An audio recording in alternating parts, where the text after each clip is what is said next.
warahmatullahi wabarakatuh. Waalaikumsalam warahmatullahi wabarakatuh.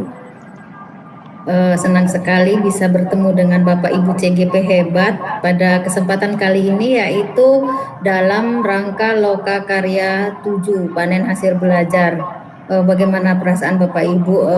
Bagaimana keadaan Bapak Ibu semua? Sehat semua? Sehat Ibu, alhamdulillah. Semangat. Loka terakhir Bu. Iya, ini loka terakhir sebagai ini tunggu-tunggu Bu. Saya dapat sertifikat. Tunggu-tunggu. Baiklah Bapak Ibu semua, sebelum kita mulai acara ini agar pada akhirnya nanti berjalan dengan baik dan kita semua tetap diberi lindungan oleh Allah Subhanahu wa Ta'ala, marilah kita berdoa sejenak. Mulai selesai. Terima kasih Pak Ari sudah memimpin doa semua. Karena di sini saya yang mendampingi Bapak Ibu, saya Dewi Pawati dari SD Negeri Bedilan. Bapak Ibu semua,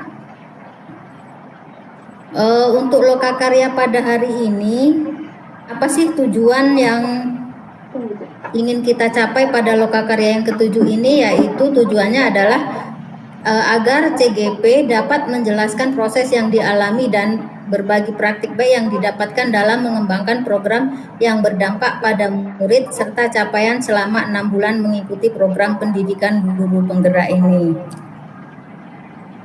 Nah, Bapak Ibu tentunya sudah membaca di LMS ya Bapak Ibu semua mengenai materi Loka Karya 7 ini. Bapak Ibu semua saya rasa sudah mengunduh dan sudah dibaca-baca ya Bapak Ibu.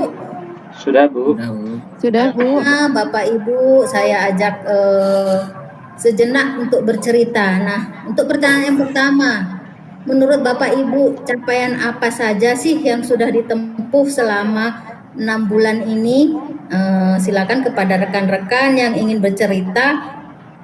Bu Yeni, saya persilakan diceritakan apa sih capaian yang sudah ditempuh selama 6 bulan ini. Baik, terima kasih Bu. Terima kasih atas kesempatannya Bu. Sebenarnya ini banyak, ini setelah 6 bulan pendidikan guru penggerak, saya sudah paham mengenai, walaupun nggak sepenuhnya paham mengenai apa itu filosofi pemikiran KHD ya Bu ya. Kemudian saya sudah mulai menerapkan pembelajaran berdiferensiasi.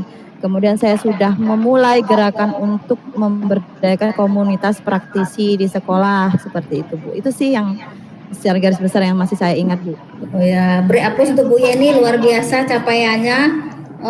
Bapak Ibu ya, potensi dan aset apa saja yang Bapak Ibu miliki untuk mencapai tujuan tersebut? Nah, katakan potensi atau aset apa saja sih yang Ibu Murni gunakan hingga dapat mencapai tujuan tersebut? Terima kasih Bu Yeni, Bu Dewi untuk kesempatannya. Asetnya sih sebenarnya Bu di sekolah saya itu adalah yang pertama itu SDM-nya. Di sini guru-gurunya muda semua, kemudian energik, kemudian mereka banyak kan yang sudah lulusan dari luar negeri, aktif dalam komunitas pembelajaran, kemudian banyak juga yang sudah menjadi sambil dosen juga. Jadi ini menjadi salah satu SDM yang menjadi aset kami. Kemudian dari aset sekolah yang cukup lengkap ada laboratorium, 4 jenis laboratorium juga ada, perpustakaan yang luas, yang sangat banyak bukunya dan komplit. Ini menjadi salah satu aset sehingga proses perubahan anak berdampak pada murid, program-program berdampak pada murid itu mudah untuk dilaksanakan. Seperti itu Bu Dewi.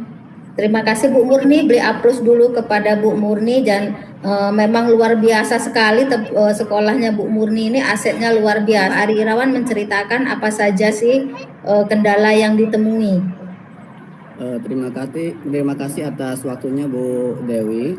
Kendala yang sering saya temui, yang sering ini Bu, ketika melakukan pembelajaran selama 6 bulan, yang tentunya yang pertama seperti kita ketahui kami itu berada di daerah pesisir Komdeng, ya, di mana ketika pembelajaran kami lakukan di sekolah otomatis ketika mati lampu itu sinyalnya juga hilang Bu. Jadi Alhasilnya pernah waktu itu kami sempat merantau sedikit ke bawah menaranya benar untuk supaya tetap belajar. Itu pun juga terkendala juga masalah yang pembelajaran kalau kita berbasisnya pada berbasis digital, Bu. Yang berikutnya kendala yang kedua yang utama adalah ketika kita berbagi praktik baik itu ada beberapa teman yang masih mental, intinya pada zona yang nyaman. Terima kasih Pak Ari, jawabannya tantangan sebagai seorang guru pastinya banyak yang kita alami mengenai kendala-kendala itu, diantaranya sinyal Pak Ari ya. Memang sinyal itu kalau kita sedang melakukan pembelajaran yang membutuhkan internet itu hal yang utama. Jadi mungkin bisa seperti kata Pak Ari tadi merantau juga. Nah, seperti itu, dan juga mengenai adanya guru yang belum menerima perubahan begitu ya. Baiklah, untuk yang selanjutnya yaitu solusi apa yang Bapak Ibu tempuh untuk menyelesaikan kendala yang solusinya adalah yang pertama saya berkonsultasi dengan kepala sekolah, kira-kira apa nih yang harusnya kita lakukan untuk mensiasati supaya rekan-rekan sejawat ini yang memang mau tetap berada pada mindsetnya, tidak mau diajak kolaborasi untuk mewujudkan transformasi pendidikan sekolah ini. Dan itu ada solusi yang diberikan oleh kepala sekolah, Bu. Ternyata kepala sekolah memberi waktu atau memfasilitasi untuk kumpul bareng bersama komunitas praktisi, sehingga di situ nanti dibahas bahwa oh inilah yang harus disiasati, kenapa kok tidak mau berkolaborasi gitu kan. Jadi kepala sekolah juga ada usaha untuk membuka mindset mereka, membuka kemauan mereka untuk berkolaborasi dengan kita, Bu. Itu aja. Terima kasih. Ya, terima kasih Pak Basenur. Intinya adalah kita berkolaborasi Pak ya, baik itu dengan kepala sekolah dan rekan-rekan guru yang lainnya. Sekali seperti dari Bu Yeni itu sudah memahami mengenai pemahaman Ki Hajar Dewantara, komunitas praktis dan pembelajaran berdiferensiasi. Dan kemudian ada dari Pak Jamin, komunitas praktisi, pembelajaran berdiferensiasi, pendidikan yang berpihak pada murid. Jadi Bu Yeni, saya persilakan menceritakan program yang ingin Bu Yeni lakukan nanti setelah menyelesaikan pendidikan guru penggerak ini. Baik, terima kasih Bu. Untuk rencana saya ke depannya adalah saya ingin membuat program, sudah ada Bu rancangannya, program yang berdampak kepada murid. Salah satunya adalah Gelisah DPR, gerakan literasi sekolah di bawah pohon rindang, memanfaatkan aset-aset bangku taman yang ada di sekolah. Di refleks. Baik Ibu, di Lokakarya ke-7 ini saya rasakan sangat bahagia sekali Bu.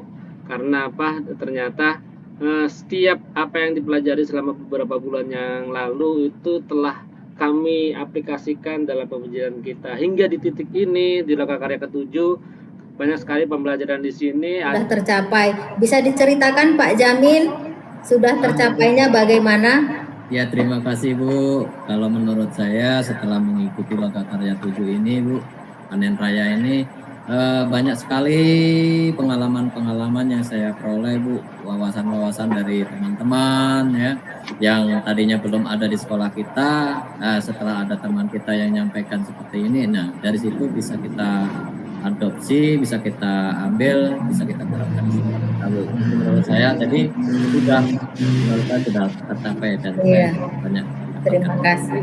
Terima kasih Pak Jamin, jawabannya. Dari Bu Murni Sinaga, saya persilakan. Ya, terima kasih Bu Dewi untuk kesempatannya hari ini. Saya merasa banyak yang saya dapat ya Bu ya. Pertama tadi itu apa sih yang bisa saya dapat dari selama 6 bulan kita melakukan proses grup penggerak ini, apa yang saya dapatkan dari modul-modul yang saya pelajari selama ini, kemudian program apa yang sudah akan saya bentuk nantinya ketika saya lulus jadi guru penggerak. Kemudian yang terakhir Bu Dewi, saya juga merasa bahwa ketika saya di titik Lokakarya 7 ini, saya merasa bahwa saya semakin full ya, seperti bejana yang sudah diisi full, itu artinya saya nanti akan siap betul-betul menjadi guru penggerak di lingkungan sekolah saya. Ya, terima kasih Bu Muri Sinaga yang telah menyimpulkan kegiatan Lokakarya kita pada hari ini. Pak Jamin, silakan dipimpin. Manfaat untuk kedepannya. Sudah mulai selesai Bu. kegiatan selanjutnya. Baiklah Bapak Ibu, saya akhiri pertemuan kita hari ini. Bila ada salah-salah kata saya mohon maaf. Saya akhiri. Wassalamualaikum warahmatullahi wabarakatuh.